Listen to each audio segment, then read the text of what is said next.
Cronología del desencuentro, 3 lustros de acuerdo humanitario. Es un libro fundamentalmente sobre el secuestro. ¿Qué tanta importancia ha tenido este crimen en la historia del conflicto? Muchísima, muchísima importancia. A finales del siglo pasado, entre el año 90 y el año 2000, o sea, la última década del siglo XX, Colombia fue el país del mundo más afectado por este delito. Ojo, en Colombia se secuestraban la mitad de las personas que se secuestraban a nivel mundial. Por eso mi interés de que yo sabía que esto iba a pasar, o sea, que esa noche oscura, tan oscura, algún día tenía que acabar, porque no hay mal que dure 100 años. Yo decía, algún día esto acaba, pero es de esos problemas que uno ve que cada vez está más profundo, y toca fondo, y no se arreglaba. Yo dije, bueno, me voy a poner juiciosa a recopilar toda esta información y a publicarla para que el día de mañana, no sé cuándo, porque esto se ve muy demorado, pero algún día será, las nuevas generaciones, los nuevos periodistas tengan un libro en el que encuentren la locura que es esto. Y era una locura de todo lo que fue el delito de secuestro en Colombia, pero enfocándose en un caso específico de secuestro político que fue el que constituyó lo que yo llamo el desencuentro. Les cuento, mis chicos, porque ustedes estarían muy sardinos, ¿cómo fue esto? La última década del siglo XX, repito, Colombia estaba desbordada por secuestro. Se secuestraba a los pobres para desaparecerlos. Se secuestraba a los ricos para sacarle plata. Secuestraba la delincuencia común, secuestraban los paramilitares, secuestraba la guerrilla, secuestraban los familiares en secuestro de menores de edad. Era una locura. Pero dentro de toda esta locura hubo algo en lo cual yo enfoqué mi mirada, que fue un secuestro político múltiple. Me refiero a los que hicieron las FARC, a muchos secuestros políticos que hicieron las FARC, y eran políticos porque lo que pedían a cambio de la libertad de las personas no era plata, era que el gobierno de Colombia, o mejor, que el Estado de Colombia, con la guerrilla de las FARC, hicieran un acuerdo que consistía en que el Estado de Colombia soltaba a más de 50 guerrilleros presos de las FARC que estaban en sus cárceles, y a cambio las FARC soltaba a todos los secuestrados políticos que tenía en cautiverio, que eran básicamente soldados y policías cogidos en 12 tomas guerrilleras, o sea, sobrepasaban los 100 soldados y policías, los 10 políticos que después siguieron después de los soldados. Estaba Ingrid Betancourt, Clara Rojas, Consuelo González de Perdomo, 2 o 3 más del Huila políticos, Hechen, Turbay, en fin, eran 10. Los 12 diputados del Valle, ¿sí? Y se metieron aquí también en esta bolsa de canjeables al gobernador de Antioquia y a su asesor de paz, que a ellos terminaron asesinándolos. Entonces, fue un secuestro político importante en la medida en que eran más de 100 personas, muchas más, cuyo denominador común era ser políticos, o ser de la fuerza pública, o ser diputados, ¿sí? A ninguno le pedían plata. Lo que pedían era la libertad de los guerrilleros presos. Profesora, ¿cómo ve el tema del intercambio de secuestrados por guerrilleros presos? ¿Es realmente humanitario?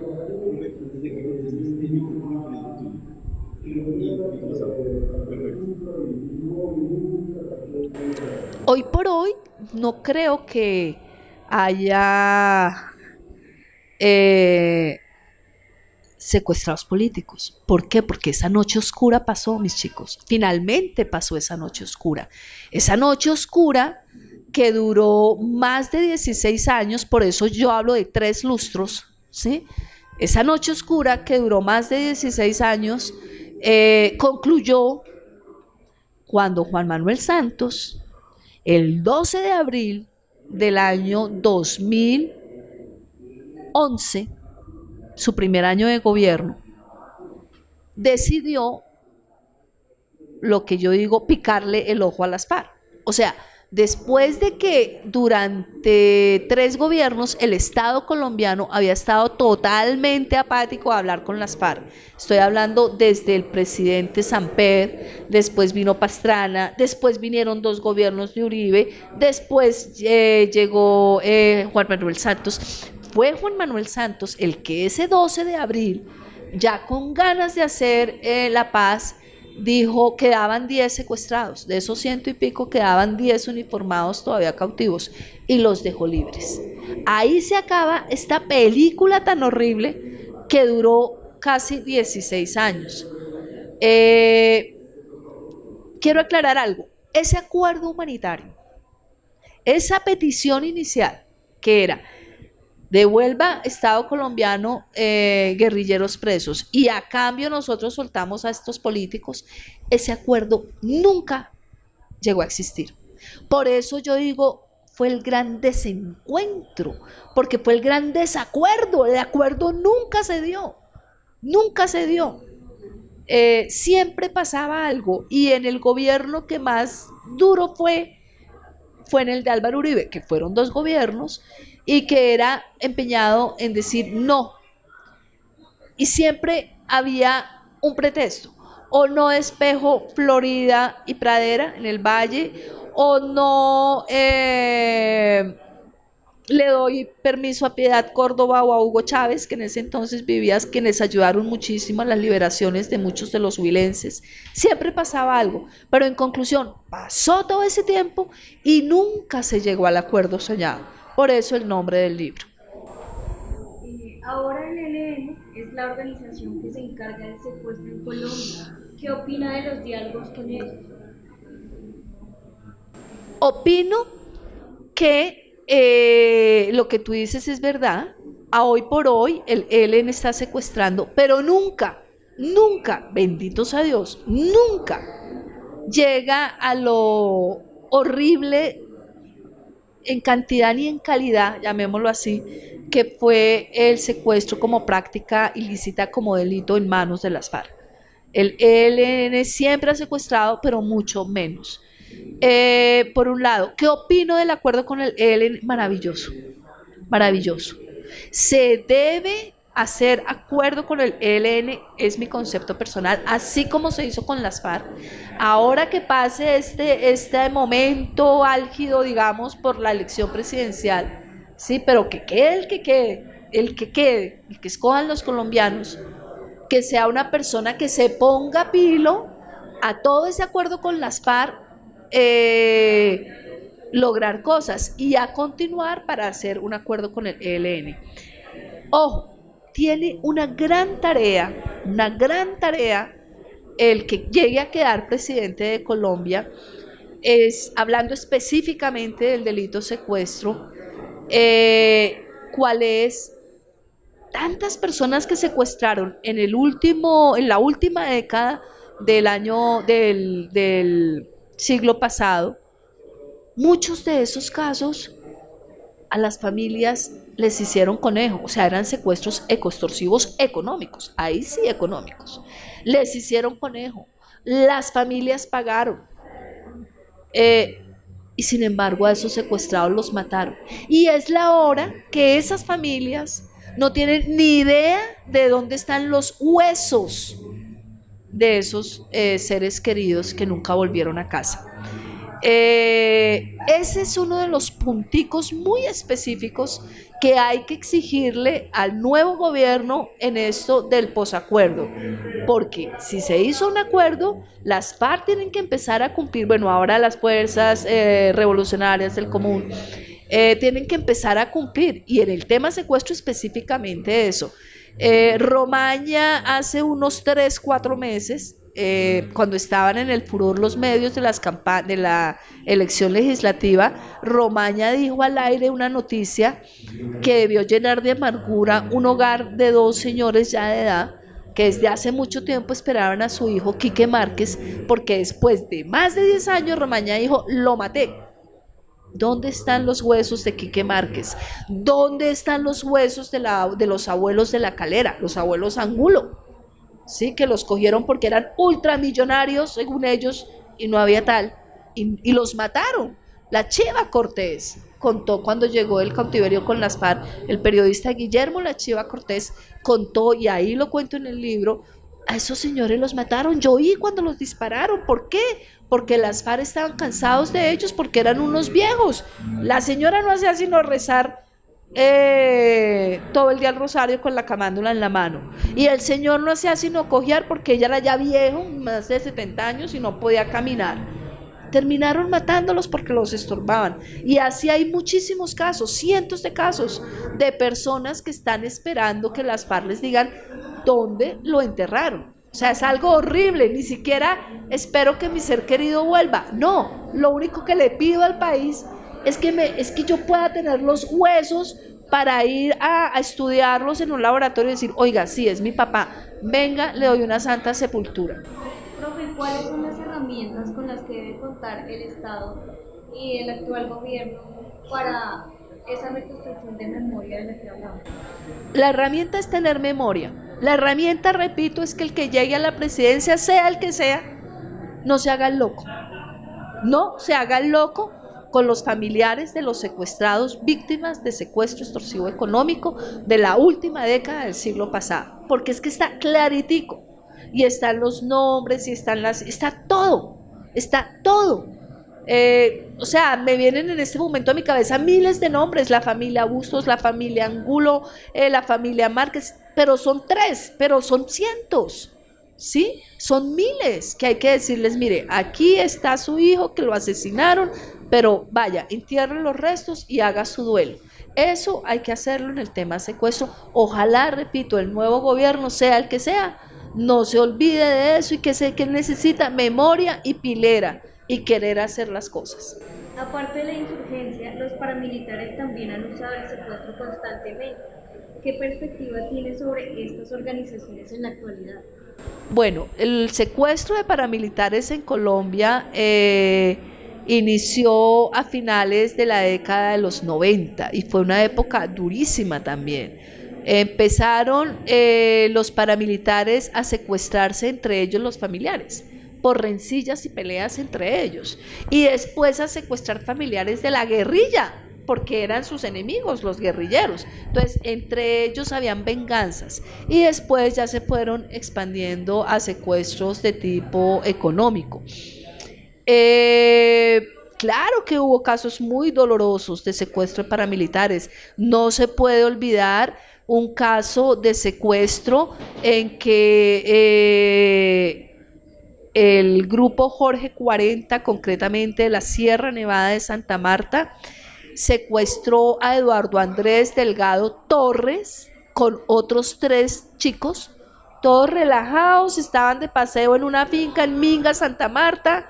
Se los tragó la tierra, y después de 7 años, doña Elsa vino a saber que a Eduardo Andrés Delgado Torres lo asesinaron porque andaba con un costeño que le caía mal a los paracos de la zona, y porque andaba en un italiano que el único que pensaba el italiano era sembrar mora, y estaba feliz como buen europeo en Colombia, conociendo la zona de la sierra. Sí, pero eran 3 chinos universitarios, nunca le habían hecho nada mal a nadie, pero le cayeron mal a los paras y los fueron matando.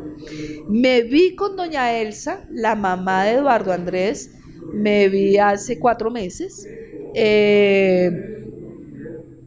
Vive una gran amargura, aunque la amargura es menos que los que no les han entregado restos. Al menos doña Elsa ya sabe dónde puede ir a rezar a su hijo, dónde le puede ir a poner unas flores. Allí en un osario la fiscalía le entregó sus huesos, ¿sí? En el año 2008 más o menos estaba el fiscal Mario Guarán. Me tomé con ella un café, me contó que ya le había salido la plata de reparación administrativa. Ningún ser humano tiene precio, su hijo vale todo el dinero del mundo, pero creo que le dieron 20 millones o algo así. Bueno, y ya hizo su duelo, ¿sí? Ese es un secuestro que recuerdo ahorita de casos de paramilitares, pero fueron cientos.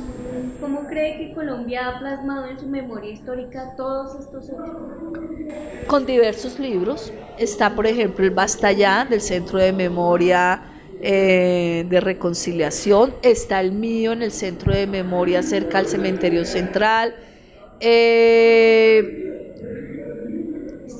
Ojalá hubieran muchos libros más para que ustedes, repito, las nuevas generaciones nunca olviden, o mejor, siempre sepan qué pasó en su país, porque hay que conocer la historia. Bueno, dice que para no repetirla, obvio, para no repetirla, y hay que conocerla, y más como futuros periodistas, ustedes tienen que vivir, saber de todos estos momentos difíciles que vivió su país. Entonces es algo tan importante esto de la historia, de la memoria, cuando se violaron los derechos humanos, que ojalá hubieran muchos más libros, ¿sí? Pero bueno, al menos se lograron sacar uno que otro. Profe, para concluir, ¿cómo define en una palabra 3 lustros del acuerdo humanitario? Mi segundo hijo, es mi segundo hijo. Soy una mujer divorciada. Cuando salí de aquí egresada de IMPAO en 1987, como tecnóloga, como periodismo, ya había nacido mi hijo, ya me había casado. Después vinieron problemas, volví de España, volví a casarme con él mismo, pero finalmente me divorcié.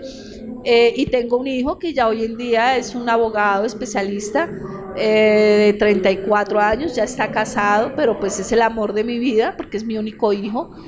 Y mi segundo hijo es Cronología del Desencuentro, porque le entregué muchos años de investigación, porque fue un sueño que nadie creía en él, que las editoriales me cerraban la puerta en las narices, y sin embargo yo estaba obsesionada y tenía que sacarlo a como diera lugar. Entonces es mi segundo hijo. Me gustaría, no sé, pensar en un futuro en una segunda edición. Me están haciendo propuestas de editoriales de Europa, a ver si pueden tener los derechos para ponerlo ya digital a nivel mundial, pero así lo definiría como mi segundo hijo. Enviémosle un mensaje no solo a los alumnos, sino a todas las personas que nos van a ver y nos escuchan, que incentivan la lectura, porque hay que leer. Cronología del Desencuentro es importante leerlo porque es la memoria histórica del mayor desencuentro que ha tenido Colombia entre Estado y las Fuerzas Armadas Revolucionarias de Colombia, que era la guerrilla más antigua de América Latina.